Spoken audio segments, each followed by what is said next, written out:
Avui comença el centenari dels dolors i si Déu vol el retransmetrem per internet. Propassaré l'enllaç perquè ho pugui tenir. Està bé. Molt bé, així ho podreu seguir. Està bé, vale. Sí, hem de dibuixar a les 12:15.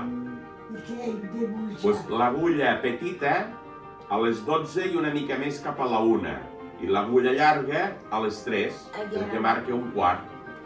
Igual com té el rellotge ara. Miris el rellotge, he de dibuixar les agulles tal com estan. Les 12:15. Les 12:15. Doncs dibuixi això.